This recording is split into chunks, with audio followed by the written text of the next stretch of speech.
Hello everyone, আমি শুভ চলে এসেছি নতুন একটা মিনি ব্লগ নিয়ে।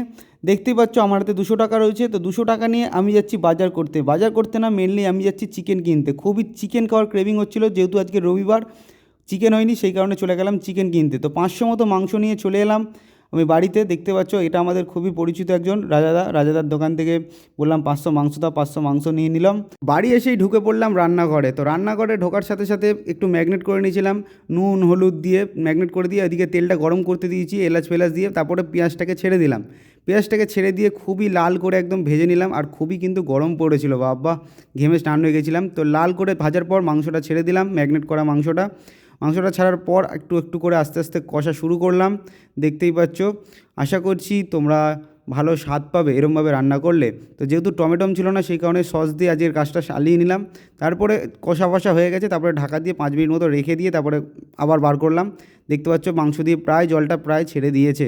তো সেখানে আবার একটু কষে নিলাম।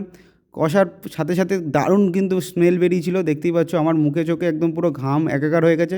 রান্না করতে করতে রান্না করা যে কতটা কষ্টকর আশা করছি তোমরা জানো, যারা যারা করো। আর আমি তো একটু আধটু রান্না পারি, যে আমার বউ হবে সে একদম পুরো কী বলবো, রানীর মতো থাকবে, রানীর মতো ট্রিট করবো। যাই হোক, ওইসব কথা বাদ দাও, আপাতত মাংসে কনসেন্ট্রেট করি। তো দেখতে পাচ্ছ মাংস অলমোস্ট প্রায় সিদ্ধ হয়ে গেছে। একটু টেস্ট করতে গেলাম, দেখলাম দারুণ হয়েছে। টেস্ট করে বলতে পারছি না কী হয়েছে, বাট খেয়েই যাচ্ছি আমি, এত সুন্দর হয়েছে যে খেয়েই যাচ্ছি। এরপর মশলার যে জলটা ছিল সেটা দিয়ে দিলাম।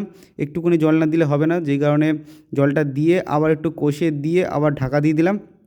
ঢাকা দিয়ে একদম পুরো রেডি। এবার গরম মশলা দিয়ে একটু হালকা করে নাড়িয়ে দিয়ে মাংস কিন্তু অলমোস্ট প্রায় রেডি। ঠিক আছে, তো গ্যাসটা এবার বন্ধ করে দিলাম, দিয়ে দেখো আমার অবস্থা দেখো যা। এবার চলো টেবিলে যাওয়া যাক। টেবিলে গিয়ে রুটির সাথে মাংস, মানে চিকেন কষা রুটি, ও সেরা সেরা কম্বো ভাই, সেরা কম্বো। এবার হচ্ছে সেই সময় যেখানে খাওয়ার পালা, মানে কতটা কী স্বাদ হয়েছে। মুখে ঢুকিয়ে দেখলাম, ওফ অমৃত হয়েছে ভাই, অমৃত। তো চলো আমি শান্তিতে খেয়ে নিই, তোমরা তো তখন চ্যানেলটা সাবস্ক্রাইব করে নেক্সট ব্লগের ওয়েট করো।